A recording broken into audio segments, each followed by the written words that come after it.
The two figures moved through the galleries with a chilling, practiced efficiency, their shadows stretching and contorting against the palatial, blood-red walls. It was 1:24 a.m. on March 18, 1990, and the only sounds in the Isabella Stewart Gardner Museum were the soft, deliberate clicks of their footsteps on the marble floor and the distant, rhythmic breathing of the night guards they had just bound and gagged in the basement. The air, usually thick with the quiet reverence of art history, was now charged with a violent, palpable wrongness. One of the men, taller and broader, stopped before Rembrandt's The Storm on the Sea of Galilee, the Dutch master's only known seascape, a tempest of divinely orchestrated chaos. He produced a razor blade. The sound of canvas being sliced from its frame was not a tear, but a scream, a visceral, gut-wrenching violation that echoed silently through the sleeping museum. This was not a theft, it was a desecration.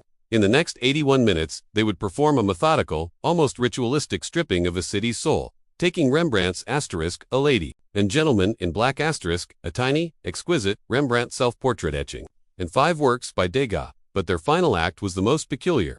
They entered the Dutch room and approached the concert by Johannes Vermeer, one of only 34 known works by the master. A painting so quiet and still it seemed to hold its breath. As the blade met the canvas, it was as if they were silencing a perfect, single note of beauty forever. Then, they moved to a cabinet containing a simple, gilded Chinese bronze GU from the Shang dynasty. They took it, they ignored Titian's The Rape of Europa worth millions more. The choice was baffling. It was this bizarre selectivity that would haunt the FBI for decades, a ghost of a motive that refused to be pinned down. The alarm system, which the guards had disabled against protocol, had been silent. The motion detectors had been tricked. The men vanished into the damp Boston night with $500 million worth of art, leaving behind only empty frames, a profound silence, and a mystery that would become an obsession. The first agents on the scene moved through the galleries like men in a dream, their flashlight beams cutting swaths through the darkness, illuminating the voids where masterpieces had hung for nearly a century. The empty frames were the most haunting detail. They looked like open graves. The air was cold, smelling of old plaster, wax, and the faint metallic scent of fear left by the intruders. In the basement, the 2 young guards, Rick Abath and Randy Heston, sat shivering in their own shame, duct tape still clinging to their wrists in sticky gray curls. Their story was a study in helplessness. They'd buzzed in 2 men claiming to be Boston police officers responding to a disturbance. The moment the door swung open, the fiction shattered. "Gentlemen," one of the impersonators had said, his voice calm but leaving no room for argument, "this is a robbery. Don't give us any problems, and you won't get hurt." They were led down to the basement, hands bound with duct tape, their faces pressed against the cold concrete floor. For 16 hours, the FBI's Boston field office became a vortex of controlled chaos. Teletypes chattered, phones rang with a relentless, jarring frequency, and the coffee pot sat burnt and empty. The case was a white-hot brand, handed to a seasoned agent named Harold Smith. He was a man built of quiet intensity, with a face that had seen every permutation of human deceit. He stood before a giant evidence board, a fresh photograph of an empty, gilded frame pinned at its center. "They knew the codes," he muttered to his partner, a younger, sharper agent named Davis. "They knew the guard rotations. They knew exactly which motion sensors to avoid. This was an inside job, or someone cased this place for a very, very long time. The problem was, the museum had no cameras. Its security was an artifact itself, a gentleman's agreement with the past that had been brutally exploited." The investigation unfolded like a dark tide, sweeping into the underworld of Boston's organized crime families. The city in 1990 was a patchwork of fiefdoms controlled by the Angelo brothers and the rising, more volatile Irish mob of Whitey Bulger. The art, the theory went, was stolen to order, a trophy for a depraved, private collector living in a shadowy fortress of wealth. Or worse, a bargaining chip, a form of unholy currency in the high-stakes world of gangland negotiations. Smith and Davis spent weeks in dim, smoke-filled back rooms of North End social clubs, the air thick with the smell of espresso and stale cigar smoke, talking to men whose faces were roadmaps of violence. They heard whispers of a crew led by a man named Carmelo Merlino, a gangster with ambitions in the stolen property game. The name Miles Connor, a notorious art thief and rock musician currently in a Midwestern prison, surfaced repeatedly. Connor was a legend. He could talk his way into a museum by day and plot its robbery by night. From his cell, he offered a tantalizing, cynical theory. "You don't steal a Vermeer to hang it in your rec room, Harold," he'd said during one recorded call, his voice a smooth, confident drawl. "That's a get-out-of-jail-free card. You hold it. You wait for one of your guys to get a life sentence. Then you let the feds know you have something they want more. It's not about money. It's about power." This line of thinking led them directly to Whitey Bulger. The idea was intoxicating. the city's most feared gangster, an FBI informant himself, sitting on a cache of priceless art as an insurance policy. Agents would pore over Bulger's files, looking for any cryptic reference, any unexplained expenditure. They tracked his known associates, men like David Turner and Stephen Rossetti, both of whom fit the general description of the thieves. But Bulger was a ghost, and the art, if he ever had it, vanished with him. Years bled into each other. The empty frames in the Gardner remained on display, a permanent monument to the loss. Harold Smith's hair turned from salt and pepper to a stark white.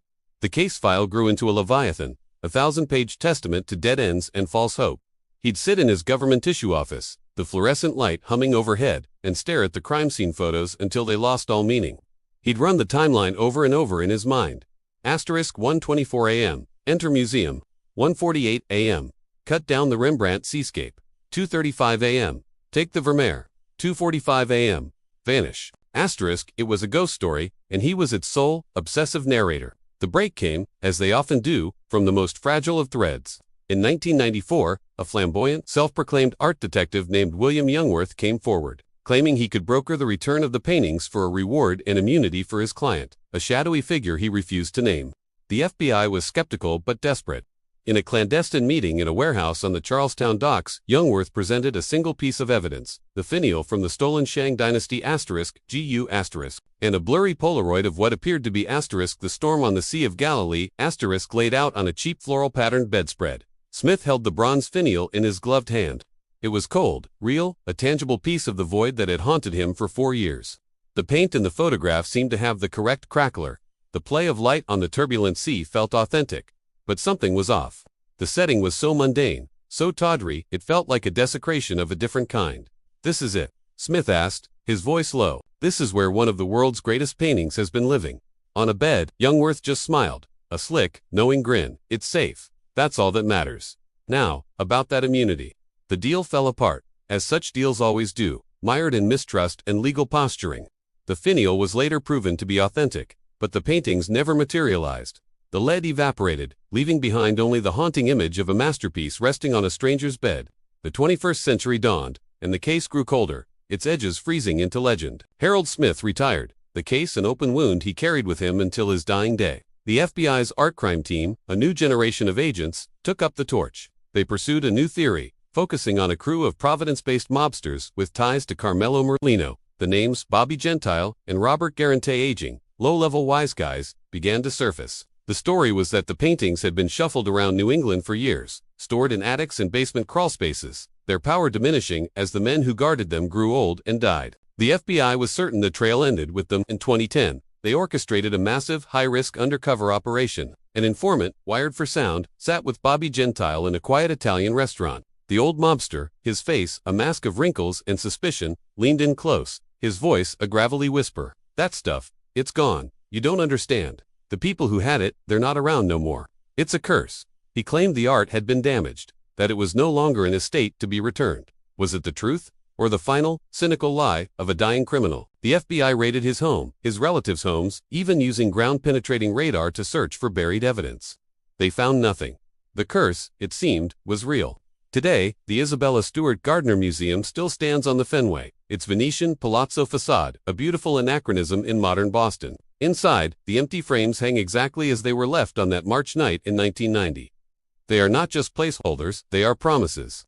The gallery is a shrine to absence, the silence within the gilded borders louder than any symphony. The FBI's investigation remains open, a quiet, persistent hum of activity in a back office somewhere, a digital ghost of Harold Smith's original evidence board. New tips still trickle in, each one a flicker of light in a tunnel that seems to have no end. They follow every one, chasing shadows in the hope that one will finally solidify into a man carrying a rolled-up canvas.